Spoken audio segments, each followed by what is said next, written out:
একটা প্রশ্ন, মমতা বন্দ্যোপাধ্যায় তো গতকাল এলেন, আপনাদের সঙ্গে বা আপনার পরিবারের সদস্যের সঙ্গে কি কথা হয়েছে?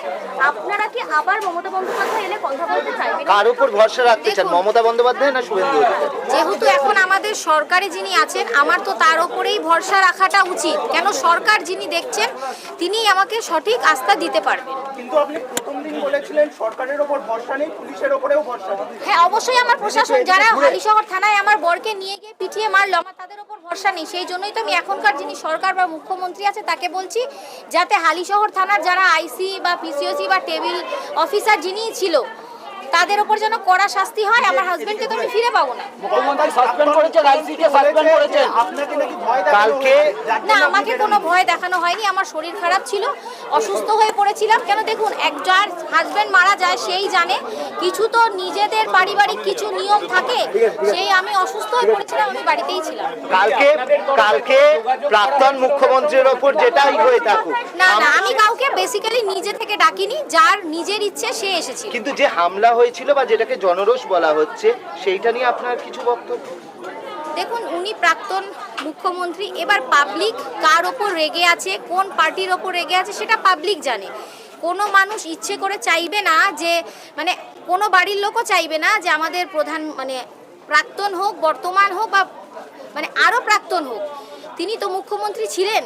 তো সেক্ষেত্রে সবারই তার উপর একটা সম্মান থাকা উচিত। কোনো মানুষ ব্যক্তিগত চাইবে না তার উপর হামলা। হাজবেন্ড যে মারা গেছে তার তুলনায় এই সাসপেন্ড করা বা তাকে বসিয়ে দেওয়া এটা কোনো সলিউশন নয়। আমি চাই তাদের কঠোর থেকে কঠোরতম শাস্তি হোক, তাদের ফ্যামিলির লোকও বুঝুক যে আমি চাইছি না তাকে মেরে ফেলা হোক, সেটা নয়, কিন্তু তার শাস্তিটা হোক, যাতে আমার মতন তারও বাড়ির লোক বুঝুক যে যার কোনো দোষ নেই সেই নিরপরাধ মানুষকে এরকমভাবে পিটিয়ে মেরে ফেলা কোনো সাধারণ মানুষের উচিত নয়। তারাও তো মানুষ যারা মেরেছে। মুখ্যমন্ত্রী কি বললেন, কথা কি হলো? আমাকে মুখ্যমন্ত্রী আশ্বাস দিয়েছেন যে আমি বিচার পাবো, আর উনি আমার বাচ্চাদের জন্য বলেছেন যাতে আমি ভবিষ্যতে বাচ্চাদেরকে নিয়ে থাকতে পারি, সেই ব্যবস্থা উনি করে দেবেন।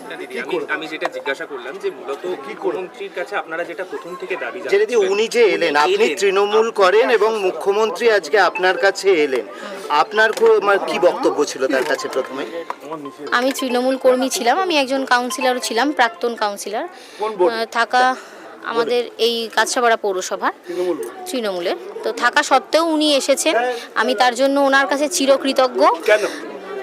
যেহেতু আমি অন্য পার্টি করতাম, মানে বিরোধী দল করতাম, আর উনি এখন বর্তমান সরকারে আছেন, উনি আমার জন্য এসেছেন, আমি তার জন্য ওনার কাছে চিরকৃতজ্ঞ। শুধু এই যে আমার বিচারটা সবার আগে চাই, যে আমার হাজবেন্ডকে রাখছেন মানে বিজেপির মুখ্যমন্ত্রী তার উপর তৃণমূল কর্মী। দেখুন, উনি তো এখন বলতে গেলে উনি তো এখন বিজেপি নন, উনি এখন জনসাধারণের মানে মুখ্যমন্ত্রী। তো সেক্ষেত্রে আমিও এখন বর্তমানে কাউন্সিলর নই, বা আমি এখন বিরোধী পার্টি নই। কেন, যেটা চলে গেছে সেটা তখন আমি ছিলাম কাউন্সিলর, এখন তো আমি প্রাক্তন সাধারণ মানুষ। তো সেদিক থেকে আমি বিচার পাবো, আমি সেদিকে পুরো আশাবাদী। বিচার পাবেন এমনটাই আশাবাদী এবার মৃত বিরজু কেওয়াটের স্ত্রী জেনি শর্মা, তৃণমূল তিনি, কিন্তু যে রাজধর্ম পালন করে গেলেন মুখ্যমন্ত্রী তার জন্য খুশি তিনি, যে তার যে বিচার, এই বিচার হবে এমনটাই তিনি আশা রাখছেন। যারা অভিযুক্ত আছে যে পুলিশ অফিসার, তাদের শাস্তি হবে এমনটাই তাদের আশা আর দাবি তাদের, যে তাদের জন্য কঠোর থেকে কঠোরতম শাস্তি হয়। শুধু সাসপেন্ড বা লাইনে ক্লোজ নয়, তাদের জন্য শাস্তি হয়, এটাই পরিবারের পক্ষ থেকে দাবি করলেন। কাছড়াপাড়া থেকে বিশ্বজিতের সঙ্গে অনন্ত চট্টোপাধ্যায়, টিভি9 বাংলা।